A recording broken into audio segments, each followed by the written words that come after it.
핫쌤입니다. 7급 피셋 자리수 문제 계산하지 않고 눈으로 풀 수 있을까? 풀 수 있습니다. 17번 문제입니다. 옳지 않은 것을 고르라 그러죠. 이와 같은 가중치를 주고 있습니다. 자, 판단 기준 체크해 두고 선택지 그룹핑하러 가는 거죠. 1번 보세요. 8배 이상, 2번 320점 이하, 3번 28개국 이상. 자, 4, 5번에는 이와 같은 계산형 진술이 들어가 있지 않죠. 그래서 4, 5번을 해석형으로 볼 수 있습니다. 물론 계산을 안 할 수는 없습니다. 그러나 그 정도는 이 정도라는 얘기죠. 그래서 단순 계산형 진술이기 때문에 해석형으로 보는 거죠. 자, 해석형 4, 5번 가운데 짧은 것을 먼저 보는 거죠. 4번 한국은 5개 영역 점수 중 혁신 영역 점수가 가장 높다. 자, 영역 점수를 판단하기 위해서는 원 점수를 봐야 되죠. 혁신의 원 점수. 자, 이것보다 큰 것을 찾으면 환경이죠. 자, 혁신에 주고 있는 가중치는 0.25입니다. 0.25는 4분의 1이죠. 그래서 결국은 4로 나누면 됩니다. 10 정도 되죠. 자, 환경 분야 가중치는 0.15입니다. 그래서 15를 곱하면 아무리 높아도 10보다는 적게 나오죠. 그래서 옳은 진술입니다. 5번 일본의 활용 영역 원점수. 자, 1번입니다. 중국의 활용 영역 원점수 같아지면, 자, 이것이 서로 같아진답니다. 그렇다면 이 차이값 계산해서 높이라는 얘기죠. 국가별 종합순위 바뀐다. 자, 이 순위가 바뀔까? 이것을 판단하라는 얘기인데 이 차이값은 얼마죠? 16.4죠.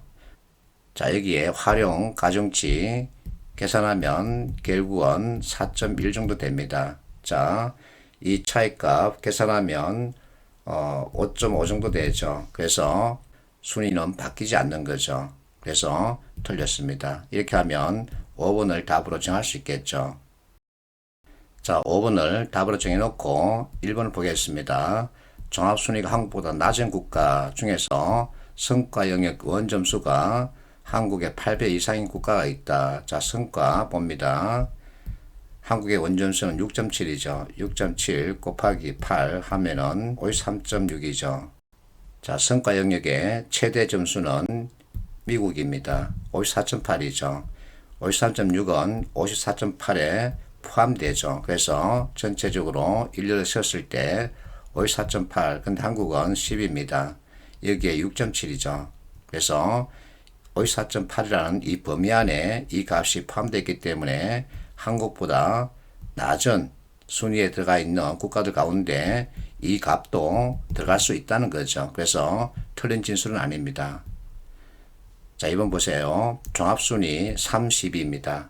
그래서 이 8개 나라 종합점수 합은 320점 이하다. 자, 320점이냐 아니냐 이것을 묻는 게 아니라 320점 이하 이 범위값을 묻는 거죠. 이럴 때는 이 블랭크 계산을 하려고 하지 말고 여기에 최대값, 여기에 최대값을 줘보는 겁니다. 그러면 자, 이것이 41.8이라는 얘기고 나머지 이것이 38.1이라는 얘기죠. 그러면 그 중간값 이것이 평균이 되겠죠. 그래서 여기에다가 8을 곱해보는 겁니다. 그러면 몇 점 될까? 결국은 320점 넘어가지는 않습니다. 그래서 옳은 진술이죠. 자, 3번 국가 28개국 이상이다. 자, 28개국을 찾습니다. 그러나서 28을 넘어가는 숫자가 있다 없다 판단하는 거죠. 결국은 어쨌든 간에 순위가 1부터 28까지 제시되어 있기 때문에 28은 포함된다는 얘기죠. 이상이란 뜻은 28개 포함이죠. 그래서 옳은 진술입니다. 이렇게 하면 계산하지 않고 답을 쉽고 빠르고 정확하게 찾을 수 있죠. 자, 18번 보겠습니다. 옳지 않은 것을 고르라 그러죠. 자, 제목 읽고 단위 봤더니 실적 데이터죠. 자, 선택지를 봅니다. 역시 계산형 진술을 먼저 찾아보는 거죠. 5배 이상이다, 9배 이상이다, 피해 밀도 가장 낮다. 이 공식대로 봐야 하기 때문에 계산형이죠.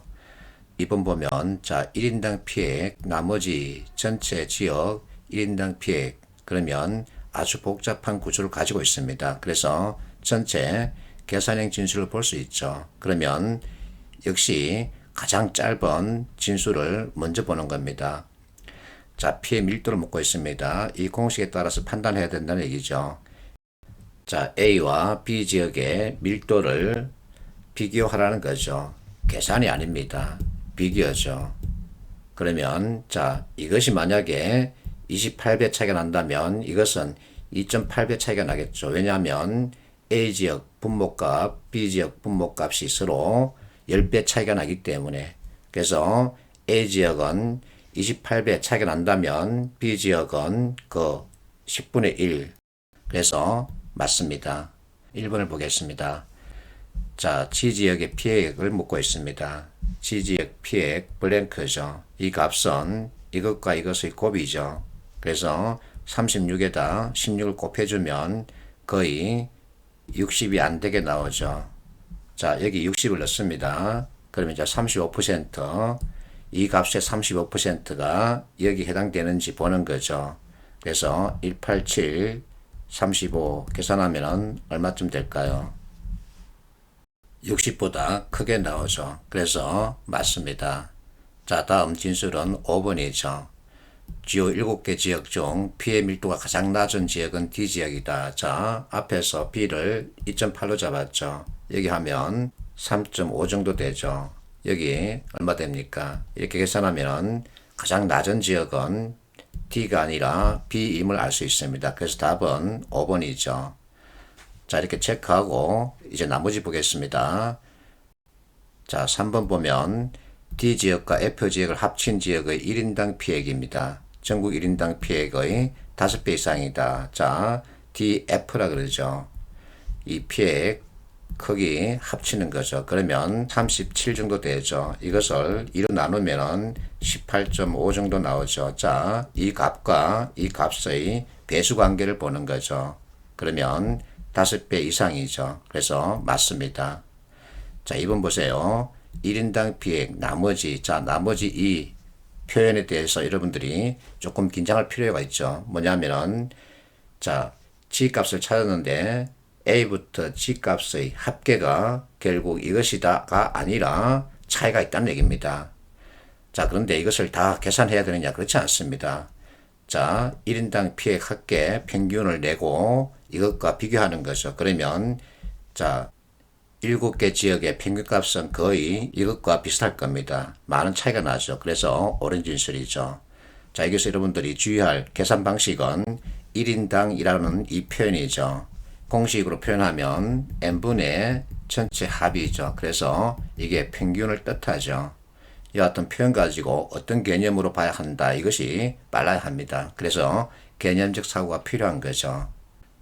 그리고 이 문제 풀이에서 몇 배 이상 이와 같은 표현이 있으면 나는 가급적 정밀 계산하지 않죠. 대개 배수 단위로 보고서 판단합니다. 그래서 나는 학생들에게 제발하고 정밀 계산하지 말아라 이렇게 잔소리하죠. 그리고 발문에서 어떤 개념을 잡아낼 수 있어야 합니다. 자, 이 문제 NCS 예시 문제죠. 자, 면적과 인구 비교 자료라 그러죠. 여기에는 그 공식을 주고 있지 않습니다.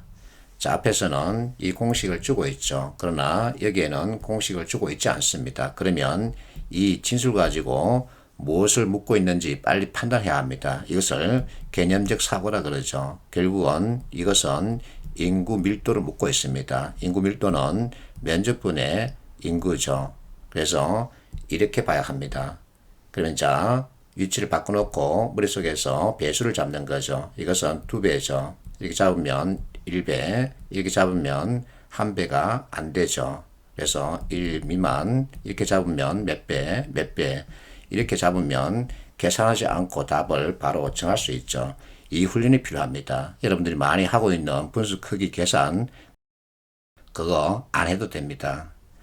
자, 이 문제 역시 코리아 문제인데, 여기서 채용 인원과 지원 인원 관계를 보여주고 있죠. 그러면 이것이 무엇을 뜻한다? 경쟁률이죠. 경쟁률은 자, 채용 인원분의 지원 인원입니다. 그런데 이 공식을 되게 잡아내지 못하더군요.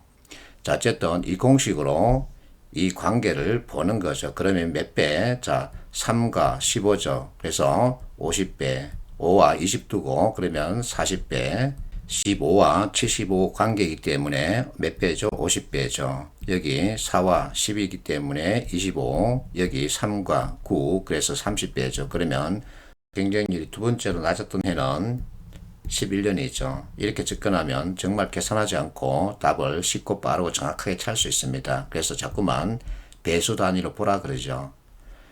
자, 19번 보겠습니다. 옳은 것을 고르라 그러죠. 제목 보고 단위 확인합니다. 밑에 판단 기준 체크하고 특히 2번 항복, 인장 모두 합격하면 최종 합격한답니다. 자, 이 문제 풀이 보니까 여러분들이 많이 어려워하던데 왜 어려워할까? 그것은 이 공식에 대한 이해가 부족하기 때문이죠. 그래서 A는 y분의 x 이 공식을 활용할 줄 알아야 하는데, 자, 이 공식으로 이것을 보는 겁니다. 이렇게 동그라미 치고 여기 모르는 블랭크를 x로 두는 거죠. 그러면 이들의 값을 서로 곱해서는 합하는 거죠. 이것이 x 플러스 60이 된다는 얘기죠. 이 공식을 세워서는 이제 실제 계산하면 x는 40이 나오죠. 여기에 40이 들어간다는 얘기입니다. 그러면 이제 문제 답을 찾을 수 있죠. 역시 선택지 계산형 진수를 찾는 거죠. 50개 이상이다. 자, 4개다. 5개 이하다. 샘플 수가 같다. 그래서 2번, 5번을 먼저 보는데 짧은 것 2번을 더 먼저 보는 거죠. 인장 강도 평가에서 합격한 SD 600, 항복 강도 평가에서도 모두 합격했답니다. 자, 인장 강도 합격률은 88이죠. 항복 강도는 92입니다. 근데 최종 합격률은 84죠. 만약에 인장 강도 합격 샘플이 항복 강도에서도 전부 합격했다면 이 비율값이 최종 합격률이 그대로 나타나야 되죠. 근데 이것이 다르죠. 그래서 모두 합격했다 그러면 안 되죠. 2번 틀렸습니다.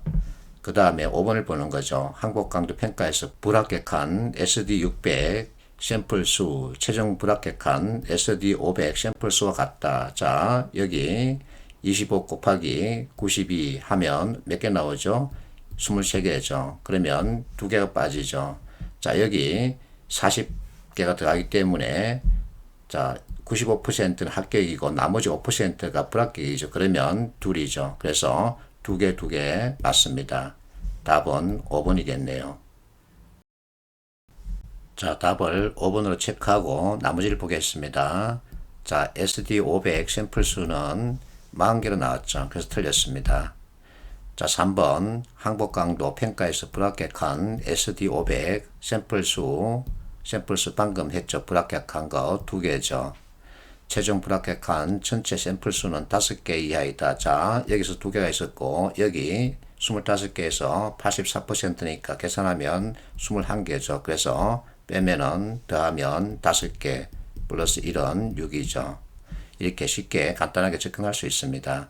어려워하지 마세요. 대신에 이 공식을 잘 활용할 수 있어야 합니다. 화이팅하십시오.